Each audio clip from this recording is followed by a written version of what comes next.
तर शाही स्नानासाठी जागा कमी पडते आणि त्याच पार्श्वभूमीवर गोदावरी गावाबाहेर नवीन कुंड तयार करण्यात येणार आहे। मंत्री गिरीश महाजन यांनी हा निर्णय जाहीर केला आहे। तर गोदातीरी आता नवीन कुंड तयार करण्यात येणार आहे। शाही स्नानासाठी जागा कमी पडते आणि त्याच पार्श्वभूमीवर गोदातीरी गावाबाहेर एक नवीन कुंड तयार करण्यात येणार आहे। मंत्री गिरीश महाजन यांनी हा निर्णय आता जाहीर केला आहे। कुशावर्त स्नानाला जागा कमी पडू नये म्हणून हा अत्यंत महत्त्वपूर्ण असा निर्णय।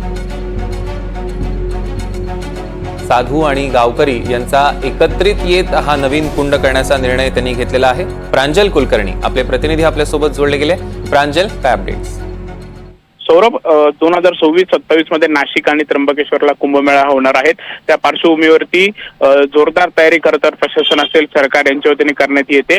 आज आपण बघितलं तर कुंभमेळा मंत्री गिरीश महाजन हे त्र्यंबकेश्वर दौऱ्यावर होते। त्यांनी कुशावर्त असेल किंवा त्र्यंबकेश्वर गावाची पूर्ण पाहणी ही केलेली आहे आणि त्यानंतर आढावा बैठक देखील पार पडलेली आहे। दरम्यान याच बैठकीमध्ये सर्वात मोठा असा ऐतिहासिक निर्णय हा घेण्यात आलेला आहे।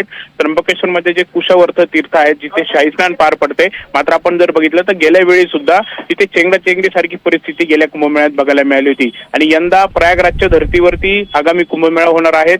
भाविक कोट्यवधींच्या संख्येने इथे दाखल होणार आहेत आणि त्यामुळे कोणताही अनुचित प्रकार जो आहे किंवा एखादी दुर्घटना देखील इथे होऊ शकते आणि याच पार्श्वभूमीवरती एक निर्णय घेण्यात आलेला आहे की जे कुशावर्त तीर्थ आहेत तिथे जे आखाड्याचे प्रमुख 5 महंत असतात, ज्यांना 5 करत देवता देखील म्हटलं जातं, तेच फक्त इथे स्नान करणार आहेत आणि बाकी साधूंचं शाही स्नान गावाजवळच गोदावरी नदीच्या काठी होणार आहे। तिथे नवीन कुंड असतील, घाट असतील, ते तयार हे केले जाणार आहेत आणि ती सर्व व्यवस्था असतील किंवा इतर सर्व जी काही कामे आहेत ती लवकरात लवकर पूर्ण ही केली जाणार आहेत आणि कुंभमेळा मंत्री गिरीश महाजन यांनी ही घोषणा केली आहे। तर साधू महंत असतील, स्थानिक गावकरी असतील, त्यांनी देखील या निर्णयाचे स्वागत हे केलेले आहेत।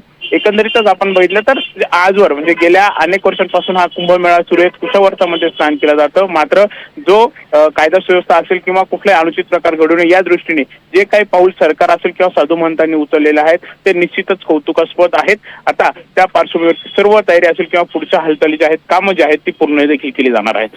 निश्चितच प्रांजल, या संदर्भातले अधिकचे अपडेट्स घेऊ। तुर्तास धन्यवाद।